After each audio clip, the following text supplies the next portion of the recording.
Hi, my name is Claire Carver, and I am excited to be presenting today on a project that I've been involved with since 2013, planting trees along the Rim Trail here in Durango. And I'm honored that the Durango Botanical Society has invited me here to present. I'm sorry I'm not there in person, but glad to be sharing some about this project nonetheless.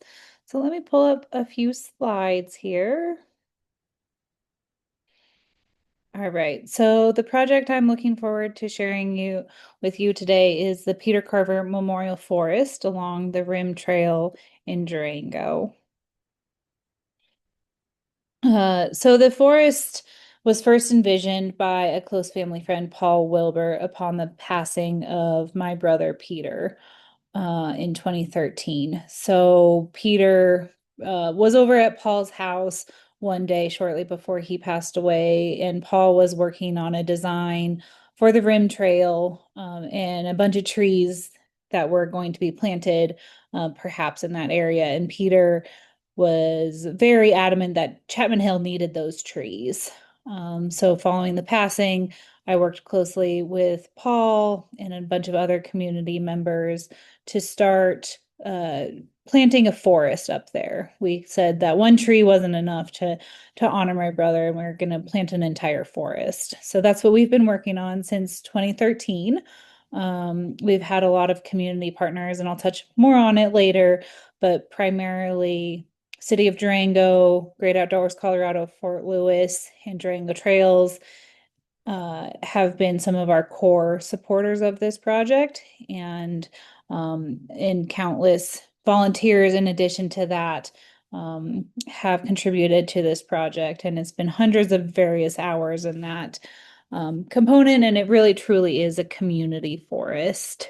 Our mission for this forest is to create a resilient, accessible forest rooted in community that celebrates our shared connection to place and landscape.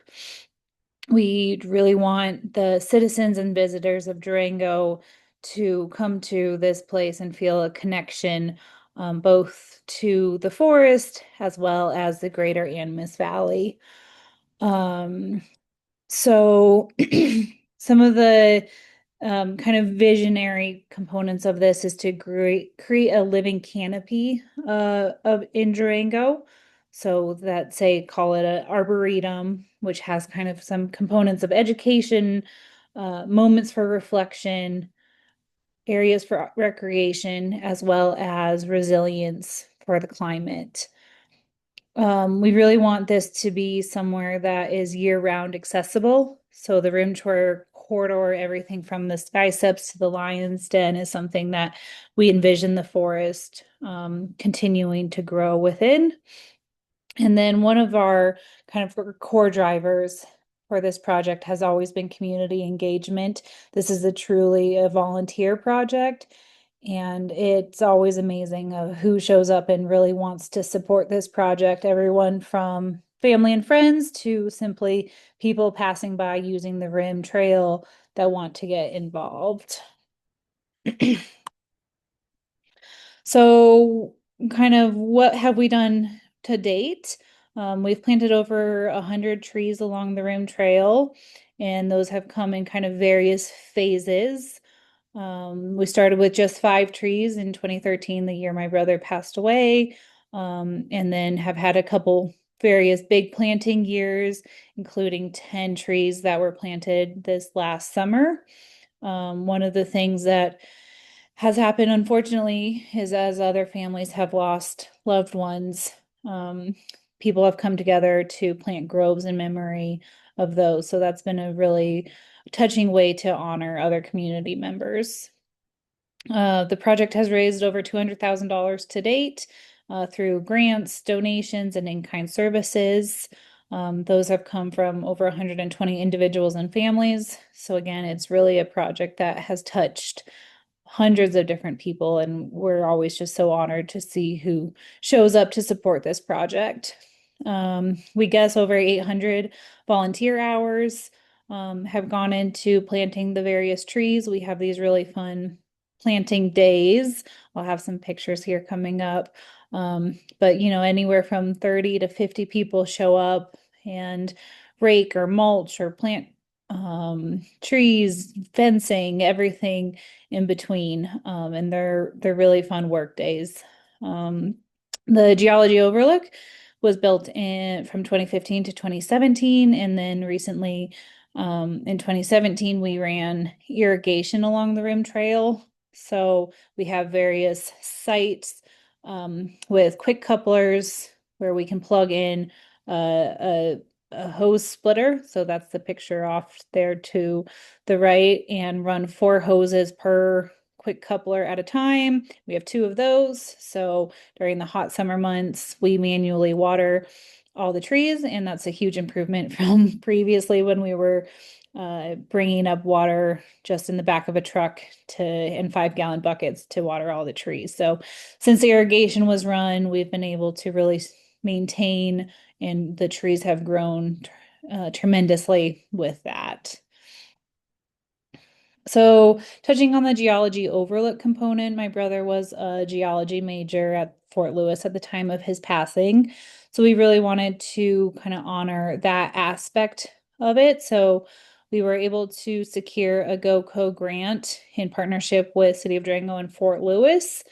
And so this celebrates and informs people about the geology of the Animas Valley. And believe it or not, that there's more rock exposed in that picture, from looking up valley toward the north, all the way across down toward Smelter Mountain. More rock is exposed in that view shed than the entire Grand Canyon. So over 1.6 billion years of rock here. So this is something that we envisioned and worked with Fort Lewis geology professors, so it can become a field classroom, and it's also very popular with rim trail users. For the landscape aspect of it, it's a beautiful spot to go watch the sunset or stop by with family or friends that are in town. There's a few different, say, learning elements. What we call the Stratus Showcase is a rock wall that was um, made with locally collected rocks from all of the various geology layers. There is a 3D terrain model that is amazing to watch, as well as a peak finder landscape, um, I guess, model there. So few photos of it in process. The one on the upper left is pouring the concrete platform for it.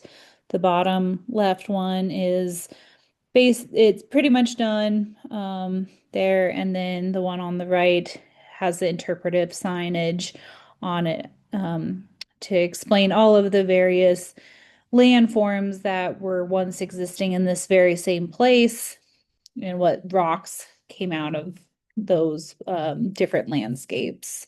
So worked closely with geology professors for the validity of that sign, and they turned out really nice. Um, so kind of taking a step back into what this whole project looks like, and to me, it's really what defines as an urban forest. Um, and so we looked to some of the other, I guess, driving documents within Durango.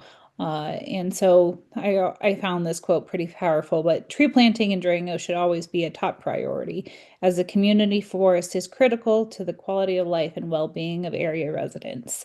So that's really nice to see how the city has this as their own mantra, and how we can kind of help just facilitate that as basically citizens wanting to make sure we're planting and maintaining our tree canopy.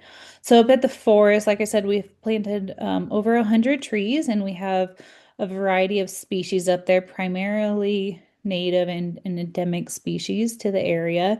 So ponderosa pine, southwest white pine, Rocky Mountain juniper, etc. And then those photos on the right, I think just do a nice job of demonstrating what happens when you plant trees 10 years ago. Um, And so you can see just how it's already changed the landscape. And again, that photo on 2022, was 4 years ago, and the trees have grown even more. And especially in the last, I would say, 3 years, they've really shot up between getting really regularly watered, and they've just really matured into what has become a canopy above the rim trail. Um, Here's another example of the tree coverage. Um, and this is kind of above the geology overlook across from Hillcrest Golf Course. And you can really see that tree that's um, right kind of just to the left of Perrin's Peak has shot up. And then the big one in the foreground, you can see how happy it is with all the cones at the top of the tree. So, what's next for us? Always something. We always want to continue to support Durango's tree planting goal, as well as just to maintain the trees that we already have at the overlook. And we are working currently with City of Durango and Botanical Gardens to create a Chapman Hill overlook. More on that in just a moment. We would love to continue to improve the surface of the rim trail to provide a better year-round experience. As I'm sure many of you know, it can get quite muddy up there certain times of year. And then we always want to engage in the community, whether that's through volunteer days or working with students at Fort Lewis. Um, and then it would part of the vision that I have up there is to create a really connected rim experience. So everything from the sky steps to the lion's den, whether that's interpretive wayfinding, more artwork, anything like that.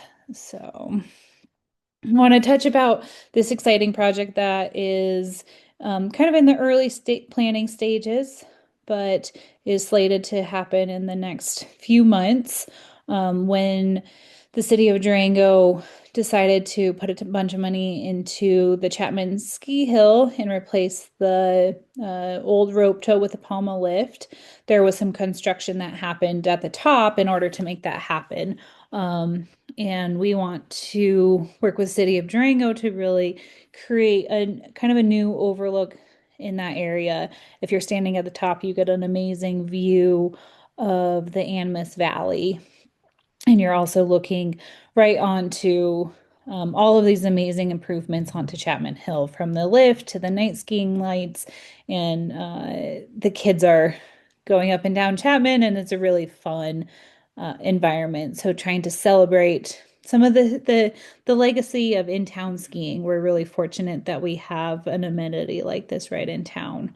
So how do we celebrate it? So we're working with City of Durango to do some artwork, interpretive signage, perhaps a bench up there. So more on this to come, but something for everyone to keep an eye on. And the Durango Botanical Gardens is going to definitely be playing a large role in selecting some of the tree species and making sure that we are celebrating some of the great work that they're all doing, but in a kind of in a new spot. This is very much a native landscape, so really a lot of the species up here are mountain mahoganies and other shrubs. There's examples of paintbrush that's growing wildly up there, which is something that obviously is really hard to grow in a garden. So it's just a different example of another way we can showcase our native plant species in something like this. So more to come on Chapman Hill, so stay tuned. And then I would definitely want to just highlight how important the community partners in this project have been. Like I said, this is just totally a volunteer project. And while there's been huge components of support from GoCo, City of Durango, and Durango Trails and Fort Lewis, it's really the people that show up at the work days that have made this happen. Um, and then there's also a number of local businesses who've contributed supplies or materials or funds. So, Carver Brewing, Maria's Bookshop, Durango Nursery and Supply, David Schultz with Azteca, and then our local tree experts have also helped tremendously in all of this. So, it really has been a project that is grassroots, and we're always just amazed and blown away by the generosity of people to show up and plant some trees in our town. Um, Again, just trying to capture some of the vibes of um, the volunteers that are here. So the top left is bringing the rocks that we collected from out in the field from the different geology areas to the sculpture. Down there on the left is some cousins helping spread the mulch. Um, and then kind of middle bottom is a friend getting up and close and intimate with a tree to provide some mulching. And then bottom right is early days of the geology overlook. And then top right is our most recent volunteer day. We try and make it fun. Lots of coffee and snacks and sunscreen and water and all of that. So it's been quite an amazing project to get to lead and be a part of. Um, and I'm really looking forward to seeing kind of the next phase with the Chapman Hill overlook area, which will be right where that upper right photo was taken. And um, would always welcome questions or comments. Feel free to reach out to me um, via email, or we do have a Facebook page that you can reach out. If you ever have questions or want to be involved, we do put up signage along the rim trail, say like the week before the event, to welcome community members to come volunteer with us. And we always definitely have a good time. So, thank you all so much for your time and look forward to hearing about how the rest of your conference went. Thank you.